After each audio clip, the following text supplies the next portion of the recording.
Je suis. Alors, attendez.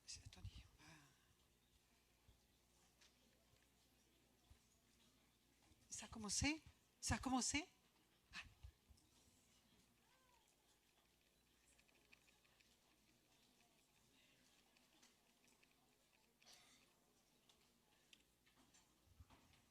Voilà, ça on l'avait déjà vu, donc ça c'est les premières secondes pour vous remettre en route. Ok. Donc le chef de file, c'est l'acétylsalicylique pour l'aspirine, enfin l'aspirine, chef de file des anti-inflammatoires non stéroïdiens, et sauf que c'est un chef de file qui est à part, qui a des propriétés spéciales. Toujours est-il que l'aspirine, comme je vous l'ai dit la semaine dernière, a et les INS sont toutes, bon, tous, c'est pas la peine de se précipiter, excusez-moi, tous des propriétés en commun, la même propriété en commun qui est d'inhiber la synthèse des prostaglandines, enfin des prostanoïdes. Donc, les principales, les prostaglandines et le thromboxane A2 ont des propriétés physiologiques et physiopathologiques, et c'est un système qui est extrêmement logique dans la mesure où je vous ai mis là sur une série de tableaux qui se succèdent. À gauche, les propriétés physiologiques et ou physiopathologiques des prostanoïdes, et sur la colonne de droite, les effets qui résultent en rouge de leur inhibition et qui correspondent donc aux propriétés pharmacologiques de l'aspirine et des autres AINS. Donc là, vous avez un portrait d'Hippocrate, Hippocrate de Kos. Si vous avez la chance d'aller à l'île de Kos en Grèce, je vous conseille, parce que Hippocrate, il a fondé le premier CHU. Il ne reste plus grand-chose de CHU, mais il l'a créé. Il y avait pour les patients, il y avait pour les familles des patients, il y avait pour les étudiants. Il avait déjà pensé à tout 500 ans avant Jésus-Christ. Donc les prostaglandines, on retombe à notre sujet. Donc, propriétés très importantes. Premièrement, hyperalgésie. Ce qui veut dire que si on vous injecte sous la peau une petite quantité de prostaglandine, cela ne va pas vous faire mal. Si on vous injecte sous la peau une substance algogène qui déclenche une douleur, ça va vous faire un peu mal. Et si on associe prostaglandine plus autre substance algogène, là vous allez avoir très très mal. Donc ça entraîne une hyperalgésie. Les prostaglandines sont impliquées, sont des médiateurs dans en aval de la réaction inflammatoire et participent fortement donc aux signes cardinaux de l'inflammation qui ont été définis il y a plus de 2000 ans par Cornelius Celsius: douleur, rougeur, chaleur, édème. Et puis Galien a rajouté ensuite la perte de la fonction. Et dans le même domaine, la prostaglandine E2, elle est produite par de nombreuses cellules de l'organisme, mais elle est présente en particulier au niveau de l'hypothalamus. Et cette prostaglandine E2, on va l'appeler pyrogène. Qu'est-ce que ça veut dire? Ça veut dire que quand vous augmentez les concentrations de PGE2 au niveau de l'hypothalamus, eh bien c'est comme si vous tourniez le thermostat de votre fer à repasser. Ça indique à l'organisme: ne maintenez pas votre température à 37, mais faites tout pour la maintenir à 38, à 39, voire à 40. D'accord? Donc, la prostaglandine 2 fait augmenter la température corporelle par rapport à la valeur normale 37.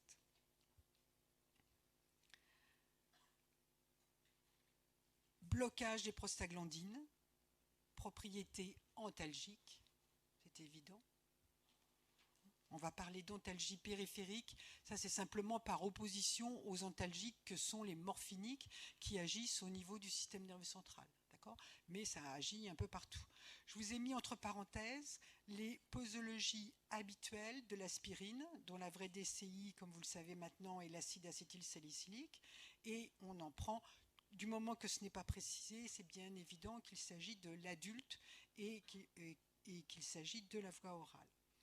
Si on augmente les doses d'aspirine, et pour la plupart des anti-inflammatoires non stéroïdiens, on va donc avoir cet effet anti-inflammatoire, c'est-à-dire pas seulement sur la douleur, mais sur les autres signes cardinaux. Et puis il y a des posologies, je vous ai regroupé ça parce que ça va ensemble, mais ça a la même posologie que l'effet antalgique.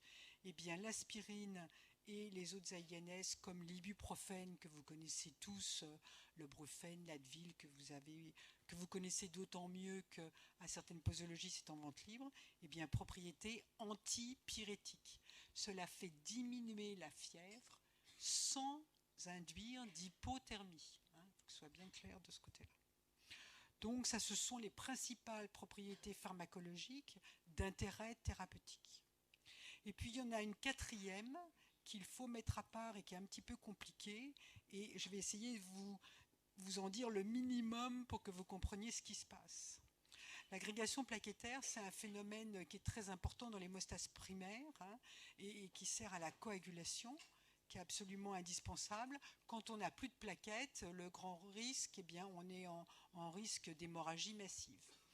Au niveau des plaquettes, par rapport aux prostanoïdes, il y a deux types de prostanoïdes qui sont impliqués dans les fonctions d'agrégation plaquettaire. Les plaquettes elles-mêmes ne possèdent que la cyclooxygénase de type 1 à l'état physiologique constitutif, et ce qui permet de produire le thromboxane A2 qui est agrégant plaquettaire, un puissant agrégant plaquettaire. Inversement, au niveau de l'endothélium vasculaire, donc qui tapisse les vaisseaux bien sûr, il y a de la COX-2 qui elle est présente. Il y a aussi probablement de la COX-1, mais ce qui nous intéresse surtout là, c'est la COX-2 qui est donc présente à l'état physiologique et aussi à l'état physiopathologique induite par l'inflammation. Et cette COX-2, elle va produire la prostaglandine I2 ou prostacycline, c'est le synonyme, qui est le plus puissant, à ma connaissance, anti-agrégant plaquettaire endogène que l'on connaisse. Donc on a un système qui est en équilibre. D'un côté, les pro-agrégants, de l'autre, les anti-agrégants plaquettaires. Et donc normalement, l'agrégation plaquettaire joue un rôle important, surtout au niveau artériel, plus qu'au niveau veineux. Quand on donne de l'aspirine à faible dose, c'est-à-dire seulement 100 mg par jour, elle n'exerce pratiquement qu'une seule action, c'est au niveau des plaquettes, d'inhiber la COX-1. Et la particularité de l'aspirine qui n'est partagée avec aucun autre INS, c'est qu'en plus, l'aspirine inhibe de façon irréversible la COX-1. Ce qui fait que comme les plaquettes, elles ont perdu leur noyau, c'est des cellules stupides, elles ne sont pas capables de resynthétiser de la COX-1, et donc il faut attendre de nouvelles plaquettes pour produire du thromboxane A2. Vous comprenez ? Donc ça vous explique pourquoi, quand un patient a pris 100 mg d'aspirine, eh bien l'effet anti-agrégant plaquettaire, qui résulte donc du blocage du thromboxane A2, cet effet anti-agrégant plaquettaire peut durer plusieurs jours. À l'inverse, les médicaments beaucoup plus récemment commercialisés, que sont les coxibes, ceux qui sont des inhibiteurs sélectifs de COX-2, eh bien, vont bloquer essentiellement la prostaglandine anti-agrégante et vont donc promouvoir l'agrégation plaquettaire.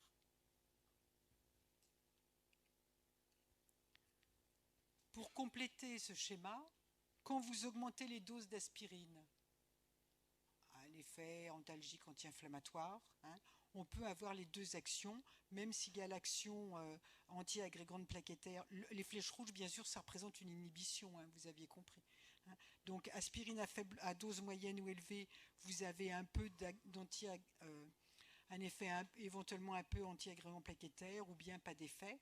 Et surtout, les INS classiques, comme ils inhibent la COX-1 et la COX-2, grosso modo, on admet à la louche qu'ils ne modifient pas trop l'agrégation plaquettaire, d'accord, puisqu'ils agissent sur les deux COX. Donc si on reprend notre tableau avec les effets physiologiques et les propriétés pharmacologiques des médicaments qui bloquent les COX, on a donc l'aspirine à faible dose est le seul médicament qui inhibe la COX-1 et qui est anti-agrégant plaquettaire du fait de cette action, et on l'utilise très largement en chronique afin de prévenir l'infarctus du myocarde. C'est la pierre angulaire, hein, du traitement anti-agrégant plaquettaire. Et en plus, c'est un traitement pas cher. Hein. À l'inverse, les inhibiteurs de COX-2, eh bien, on s'est rendu compte, après leur commercialisation, qu'ils pouvaient favoriser des thromboses artérielles, favoriser la survenue d'infarctus du myocarde, en tout cas augmenter le risque, et on l'explique au moins en partie par le fait que ça inhibe la COX-2, donc que ça favorise l'agrégation plaquettaire. C'est bon, c'est clair? Pas de questions là-dessus? Alors on continue nos rôles des prostaglandines. Au niveau du rein, il y a de la PGE2 et de la PGI2 hein, qui jouent des rôles protecteurs importants, vasodilatation rénale, ça participe à une bonne diurèse, à une bonne natriurèse et également d'élimination du potassium dans les urines. Les actions inverses sont des actions non désirées, plutôt délétères. On peut induire une vasoconstriction au niveau des artères rénales et ceci, ce qui est très important, c'est le fait qu'il y ait des sujets à risque. Si vous prenez un INS, si vous prenez de l'Advil, les filles, quand vous avez des règles, prenez l'Advil, Dieu merci, ça ne vous induit pas une insuffisance rénale. Pourquoi? Parce que cet effet-là va surtout se voir chez des sujets à risque. C'est des sujets qui ont déjà une fonction rénale qui ne fonctionne pas très bien. Le diabétique, le patient qui a un lupus, l'athéroscléreux, etc. Les sujets âgés. Les sujets âgés sont les plus à risque d'insuffisance rénale aiguë hein, avec les INS. Faites très attention à leur utilisation, surtout à forte dose, chez les personnes de plus de 65-70 ans. Rétention hydrosodée, parfois prise de poids, augmentation de la pression artérielle et plus ou moins associée à la baisse de la fonction rénale, qui se traduit, c'est pas écrit sur la diapo là, mais bien sûr qui va se traduire par une augmentation de la créatinine. Hein, je suppose que c'est clair pour tout le monde. Eh bien, on peut avoir aussi une augmentation de la kaliémie. Donc, au moindre doute, n'hésitez pas à faire un ionogramme et une créatinine à vos petits vieux s'ils prennent des INS et d'une façon générale, évitez les traitements chroniques par INS et par aspirine à dose antalgique ou anti-inflammatoire. Aspégique à 100 mg par jour, anti-agrégant plaquettaire, on n'observe pas ces effets-là néfastes sur le rein.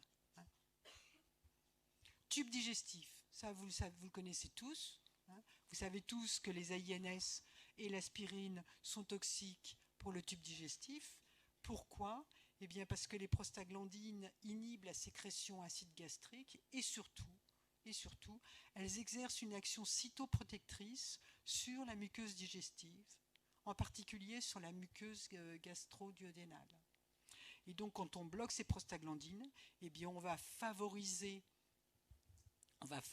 l'agression des ions H+ pour la muqueuse et favoriser la survenue d'atteintes digestives. Alors, quelles sont ces atteintes digestives? Ça peut être des choses pas graves du tout, comme des signes fonctionnels, des sensations de brûlure, un peu nauséeux. Et puis, ce qui est important à savoir, notamment pour l'examen national classant, c'est qu'il peut y avoir des complications graves, hein, qui ne sont pas exceptionnelles, qui sont rares, mais comme les INS sont très utilisés en termes de quantitatif, ce n'est pas exceptionnel. Et ces complications graves, c'est l'ulcère, hein, donc au niveau gastro-duodénal, l'ulcère, la perforation, les hémorragies. Et il faudra éventuellement intervenir chirurgicalement. Comment prévenir? Là aussi, il y a des populations à risque et les sujets à risque, les sujets âgés, sont particulièrement à risque d'hémorragie digestive, enfin de complications digestives graves. Et toute personne qui a un antécédent d'ulcère, enfin de complications graves sous INS, eh bien est à risque important de récidiver si on lui en donne. On a depuis une vingtaine d'années presque maintenant, beaucoup réduit ces complications en utilisant des protecteurs de la muqueuse gastrique. Le misoprostol, qui est un analogue de prostaglandine, mais on ne l'utilise pas beaucoup parce qu'il induit des diarrhées, donc les patients ne sont pas très contents d'avoir des diarrhées. Et puis le grand succès des inhibiteurs de pompe à protons, ça inhibe la pompe H+, donc ça fait augmenter le pH intragastrique, et donc de ce fait, ça protège de la toxicité des AINS. Une autre parenthèse, la toxicité gastro-duodénale des AINS et de l'aspirine, elle a deux composantes. Elle a une composante locale et une composante générale. Si vous prenez l'aspirine alors que vous n'avez pas mangé depuis 12 heures, là c'est la meilleure façon d'avoir un ulcère gastrique, le fait d'être à jeun. Parce que là, c'est une question de contact direct probablement. Autrefois, quand on utilisait des comprimés d'aspirine, mon prof de pharmaco, moi, il nous racontait qu'on voyait des ulcères à l'emporte-pièce au niveau de l'estomac, avec un ulcère et avec au fond de l'ulcère, le comprimé qui n'était pas délité. Donc c'est la raison pour laquelle vous, quand vous prescrivez à vos patients de l'aspirine, je vous en prie, choisissez une forme soluble, comme l'acétylsalicylate de lysine, c'est-à-dire l'aspégique, parce que l'aspégique c'est soluble dans l'eau, donc ça va diminuer les concentrations locales sur la muqueuse gastrique. Évitez tout ce qui est comprimé soi-disant gastro-résistant. Alors les comprimés UPSA, n'en parlons pas, ça c'est complètement nul. Donc aspégique ou voilà, avisé, antalgique ou anti-inflammatoire. Qu'est-ce que je voulais vous dire d'autre ? Oui, un effet, une toxicité locale et aussi un effet général. Si vous donnez à un patient en perfusion un AINS, vous pouvez lui induire une toxicité gastrique. Donc il y a les deux composantes, la composante locale prédomine. Il y a également une toxicité digestive basse qui peut se traduire par des ulcères au niveau de l'intestin grêle, voire des malabsorptions. Méfiez-vous-en beaucoup aussi chez les sujets âgés. Voilà, donc, non, il faut que je revienne en arrière. Donc pour le tube digestif, je vous ai dit l'essentiel. Au niveau des vaisseaux sanguins, on ne va pas du tout s'attarder là-dessus, c'est très complexe. Retenez dans le principe que des prostaglandines importantes sont vasodilatatrices. Donc quelque part, on va favoriser la vasoconstriction. On vient de le voir au niveau du rein et on va le voir un peu plus loin chez le fœtus. Alors, appareil reproducteur et grossesse. On a à la fois ici un effet bénéfique et là des effets néfastes. Alors l'effet bénéfique, bien l'aspégique et les AINS, les prostaglandines sont impliquées dans la contraction du muscle utérin et dans la contraction des muscles digestifs, mais surtout dans la contraction du muscle utérin. Et les prostaglandines notamment vont d'ailleurs déclencher l'accouchement, l'accouchement physiologique. Bon, c'est le fait de les bloquer, ça vous explique les propriétés antalgiques de la dysménorrhée primaire. Primaire, ça veut dire qu'elle n'a pas de cause, ça veut dire les douleurs au moment des règles. D'où le succès. Pourquoi est-ce qu'on n'utilise pas beaucoup l'aspégique ? Eh bien parce que l'aspégique fait augmenter théoriquement le saignement. Okay, donc c'est pour ça que les femmes utilisent plus volontiers l'Advil, des médicaments comme l'Advil pour les dysménorrhées primaires. La grossesse, ça c'est très important. Vous devez vraiment vous en souvenir pour le restant de votre vie, que ce soit à titre personnel, mais surtout à titre médical, car on assiste encore aujourd'hui, en 2009, à des accidents. Les prostaglandines jouent un rôle physiologique très important au cours de la grossesse. Elles permettent de maintenir ouvert le canal artériel. Elles permettent de maintenir le débit sanguin rénal fœtal. Et puis au moment de l'accouchement, je viens de vous le dire, elle participe à son déclenchement et au déroulement du bon travail, à sa relative rapidité. Quand on bloque les prostaglandines, surtout quand on avance dans la grossesse, dans le temps, on peut induire la fermeture in utero du canal artériel partiel ou totale. Et la conséquence extrême, c'est la mort in utero du fœtus. Ça nous arrive encore aujourd'hui, des femmes enceintes de 8 mois, qui vont très bien, mais qui ont par exemple la lombo-sciatique due à la grossesse, parce que ça c'est système tambour, ça tire devant donc on a mal derrière, okay, qui appelle SOS médecin, un médecin qui n'est pas au courant de cet effet-là, qui pour la soulager va lui faire une injection d'AINS injectable, et cette dame elle peut perdre son bébé dans les jours qui suivent, pour une grossesse parfaitement normale. Et plus on est proche du terme, plus il y a un risque. D'où la contre-indication absolue. Et puis pour ne pas faire dans la dentelle, on balaye tout très large, quelle que soit la dose, quelle que soit la voie d'administration, à partir du 6e mois de grossesse. 6e mois de grossesse, ça veut dire pour les 4 derniers mois.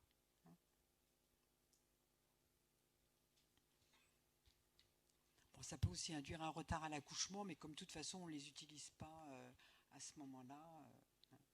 On peut être amené dans des cas particuliers chez des femmes enceintes à donner l'aspégique à dose anti-agrégante plaquettaire, 100 mg par jour. Et là encore, je me répète, c'est une dose qui ne va pas induire ces effets délétères-là. Alors, ah oui, l'oligoamniose, qu'est-ce que ça veut dire? Vous savez ça? Diminution du liquide, du volume du liquide amniotique. Qu'est-ce que c'est le liquide amniotique? C'est l'urine fétale. Donc, quand vous avez un oligoamniose, ou à la limite un anamniose, eh bien cela signe une souffrance rénale fétale.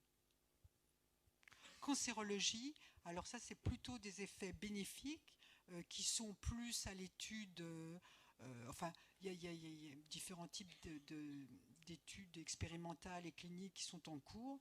C'est que la prostaglandine participerait à la prolifération des cellules cancéreuses, et on a bien établi chez l'animal, et il y a des choses intéressantes chez l'homme, comme quoi de bloquer les prostaglandines peut avoir un petit effet bénéfique dans les cancers. En particulier, ça diminue l'incidence des cancers colorectaux, parce que les prostaglandines sont vraiment impliquées au niveau de la muqueuse colorectale dans la prolifération des cellules. Et ça diminue les polypes, toujours les polypes colorectaux. Sur l'immunité innée, les AINS ne sont pas autant... Bon, les prostaglandines participent aux défenses de l'organisme. Quand on les bloque, on peut diminuer les processus de défense. L'effet n'est pas aussi puissant que celui qu'on obtient avec les glucocorticoïdes qui bloquent les cytokines, parce que les glucocorticoïdes c'est en amont, tandis que là c'est plus en aval, c'est moins important. Mais on a quand même suffisamment de doutes et suffisamment de dossiers de pharmacovigilance pour craindre que les AINS ne favorisent certains processus infectieux. Et ce qui fait qu'il y a eu un certain nombre de varicelles fulminantes chez des enfants qui avaient une varicelle apparemment banale et auxquels on a donné un peu d'ibuprofène. Et ils ont fait un truc gravissime. Et également les stomatologues ou bien les dentistes savent bien qu'il ne faut pas utiliser d'AINS seul quand on a des problèmes dentaires. Parce qu'on risque des complications infectieuses avec des cellulites. Et si jamais vous utilisez des AINS chez quelqu'un qui a un problème dentaire, il faut toujours que ce soit sous couverture antibiotique.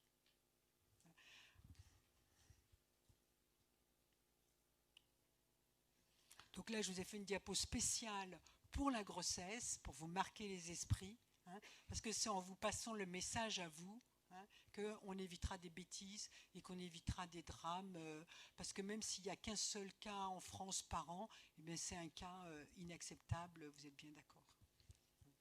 Quelle que soit la voie d'administration, ça c'est l'histoire récente qui s'est bien finie d'une jeune femme kinésithérapeute. Vous ne le savez peut-être pas, mais il y a des kinésithérapeutes qui utilisent très volontiers des AINS en gel pour masser leurs patients.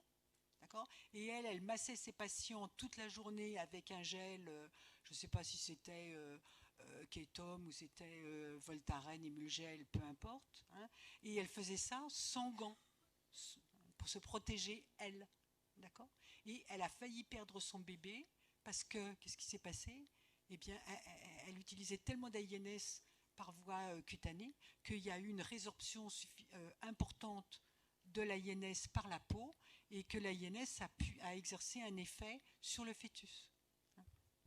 Donc, quelle que soit la voie d'administration, y compris la voie cutanée, la voie topique.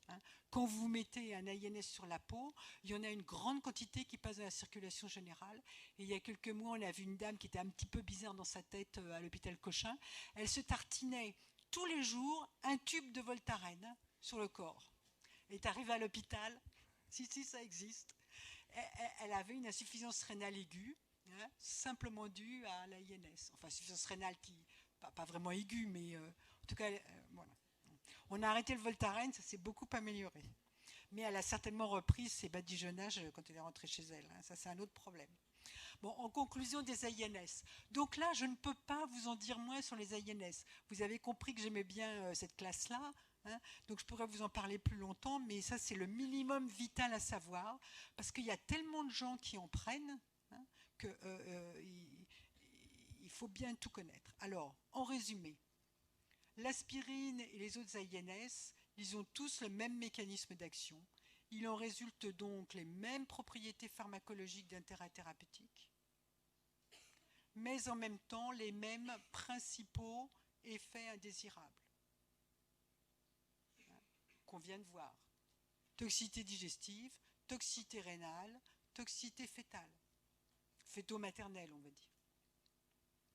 Ces effets sont dose dépendants, sous-entendu, pour un médicament donné, plus vous augmentez les doses, plus vous avez de risques d'avoir des trous dans l'estomac, une insuffisance rénale, etc.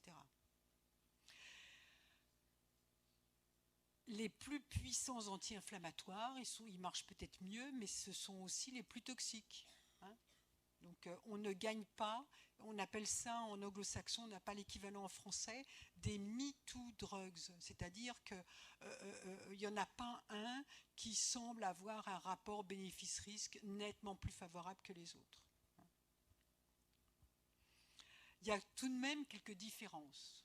On en a déjà vu une tout à l'heure, c'est la particularité de l'aspirine à faible dose, qui est la seule à inhiber la coxin et qui a un puissant effet, enfin un effet notable anti-agrégant plaquettaire. Certains AINS ont des effets indésirables particuliers, qui font que, notamment immunoallergiques, qui font que qui ne résulte pas, qui ne résulte pas de l'inhibition de la synthèse des prostaglandines. Par exemple, la phénylbutazone et l'oxyphénylbutazone, qui ne sont pratiquement plus utilisés et dont vous ne devez même pas connaître le nom en fait, eh bien, sont des médicaments qui peuvent induire une agranulocytose. C'est immunoallergique et ça ne se voit pas avec les autres AINS. La principale différence entre les différents AINS, c'est leur demi-vie d'élimination, c'est-à-dire des caractéristiques pharmacocinétiques différentes, qui va conditionner une durée d'action plus ou moins longue. Voilà. Il y a des AINS à courte demi-vie, donc à courte durée d'action. Il y a des AINS comme, bon, je ne vous donne pas le nom parce que vous avez assez de noms, qui ont une durée d'action plus longue. Et voilà. Est-ce que vous avez des questions sur l'aspirine ?